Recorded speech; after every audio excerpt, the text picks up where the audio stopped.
नमस्कार दोस्तों, आज की इस वीडियो में आपको बताऊंगा भिन्न ज्ञात करने के लिए क्लास 10th एनसीईआरटी बुक का सवाल है। ध्यान से आपको समझना है। कह रहा है एक भिन्न 1/3 हो जाती है जब उसके अंश से 1 घटाया जाता है और वह 1/4 हो जाती है जब हर में 8 जोड़ दिया जाता है। वह भिन्न ज्ञात कीजिए। तो भिन्न पहले हमें मानना होगा क्योंकि हमें भिन्न मालूम नहीं है। जो चीज़ हमें निकालना पड़ता है उसे मानना पड़ता है। देखिए भिन्न क्या होता है। भिन्न बराबर जो होता है भिन्न बराबर होता है अंश बटे हर।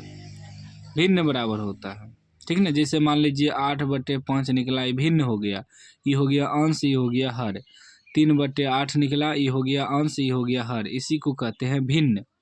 तो भिन्न में क्या होता है अंश और हर। तो हमें अंश और हर मानना पड़ेगा। लिखेंगे माना कि किसी भिन्न के अंश x तथा हर y है। मान लिए कि माना कि किसी भिन्न के अंश x तथा हर y है। तो भिन्न बराबर क्या हो जाएगा। तो भिन्न बराबर क्या होता है अंश बटे हर। अभी हम बताएं तो अंश आपका x है, हर क्या है y है। ये आपका भिन्न हो गया। अब भिन्न हमें मालूम हो गया। अब प्रश्न से चलेंगे। प्रश्न से हमें क्या कर रहा है, सवाल को आधा आधा पढ़ना है कि एक भिन्न 1/3 हो जाती है। तो भिन्न तो हमें मालूम हो गया x बटे y। कह रहा है एक भिन्न 1/3 हो जाती है जब उसके अंश से 1 घटाया जाता है, ठीक ना। यहाँ तक पढ़ना है। कह रहा है कि एक भिन्न जो है 1/3 हो जाती है। तो भिन्न मेरा क्या है x बटे y। तो वह क्या हो जाता है 1/3 हो जाती है जब उसके अंश से 1 घटाया जाता है। ये हो गया अंश, ये हो गया हर। इसमें कह रहा है कि 1 जब घटाया जाता है, 1 इसमें यदि हम घटा देते हैं अंश में, अंश से 1 घटाया जाता है तो वह 1/3 हो जाती है। 1/3 बराबर में लिख देंगे, ठीक है ना। अब इसको क्रॉस मल्टीप्लाई करेंगे, 3 से गुना करेंगे तो 3x हो जाएगा। -3 दोनों से गुना होगा ना 3 बराबर y। या इसको ऐसे भी लिख सकते हैं 3x इधर आएगा -y बराबर ऊ बगल जाएगा तो +3। समीकरण 1 बन गया, ठीक ना। अब चलिए आगे देखिए। फिर क्या कर रहा है पुनः फिर कह रहा है कि वह 1/4 हो जाती है जब हर में 8 जोड़ दिया जाता है। कोई भिन्न है, भिन्न जैसे x बटे y माने है ना भिन्न, ये अंश y ये हर हुआ। यह क्या है कि 1/4 हो जाती है जब हर में 8 जोड़ दिया जाता है। ये हुआ अंश, ये हुआ हर। हर में यदि 8 जोड़ दिया जाता है तो 1/4 हो जाती है, ठीक ना।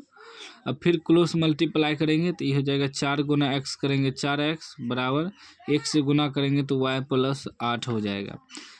ये हो जाएगा 4x इधर आएगा तो -y बराबर 8। ये हो गया समीकरण 2। अब इस समीकरण 1 इस समीकरण 2 इसको कटाना है। यदि हम y को कटाते हैं तो यहाँ माइनस है, यहाँ भी माइनस है, तो हमें चिन्ह बदल के कटा सकते हैं क्योंकि दोनों y कट जाएगा। सिर्फ चिन्ह बदलना है, विलोपन विधि से कटा देते हैं। लिखेंगे समीकरण फर्स्ट घटा समीकरण सेकेंड, मतलब समीकरण 1 घटा समीकरण 2। घटा इसलिए किए कि दोनों जगह घटा है, तो घटा करेंगे तब न चिन्ह बदलेगा, तब न कटेगा। तो ये हो जाएगा 3x - y बराबर 3। फिर ये हो जाएगा 4x - y बराबर 8, ठीक। अब क्या किए हैं हम घटा किए हैं, तो जहाँ जहाँ प्लस है माइनस होगा। यहाँ प्लस है तो माइनस होगा, यहाँ माइनस है तो प्लस होगा, यहाँ प्लस है तो माइनस होगा। तो ये माइनस प्लस कट गया।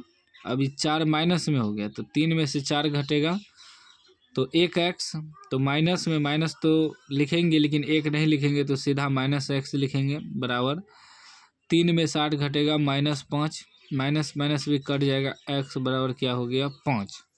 ठीक ना। अब यही x का मान समीकरण 1 में रख देंगे तो y का मान निकल जाएगा।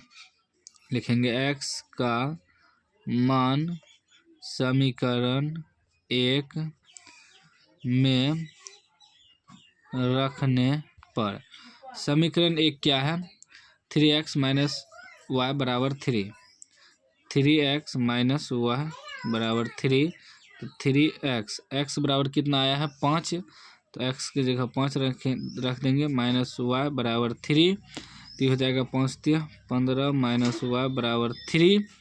जब हम y बराबर निकालेंगे माइनस वाई बराबर तो हो जाएगा 3, उधर जाएगा तो -15। अब देखिए माइनस वाई बराबर 3 में से 15 घटेगा -12, माइनस माइनस भी कट जाएगा, y बराबर 12। अब y बराबर हमें 12 मालूम हो गया और x बराबर 5 मालूम हो गया, तो भिन्न बराबर क्या हो जाएगा, लिखेंगे अतः भिन्न बराबर, तो भिन्न बराबर क्या होता है अंश बटे हर, अंश क्या है अंश बटे हर होता है, तो अंश हम x माने हैं और y माने हैं, तो भिन्न बराबर क्या निकला है x बटे y, x बटे y, यानी कि क्या हो जाएगा x कितना निकला है 5 और y कितना निकला है 12, तो 5 बटे 12 जो है आपका आंसर हो गया। ठीक ना, 5 बटे 12 आपका भिन्न ज्ञात हो गया, यानी कि भिन्न मालूम हो गया, यही आपका आंसर हो गया। ठीक है ना, तो उम्मीद है आप समझ गए होंगे, सीख गए होंगे। सीख गए हैं तो लाइक कर दीजिए, चैनल को सब्सक्राइब कर दीजिए और घंटी को दबा के ऑल कर दीजिए।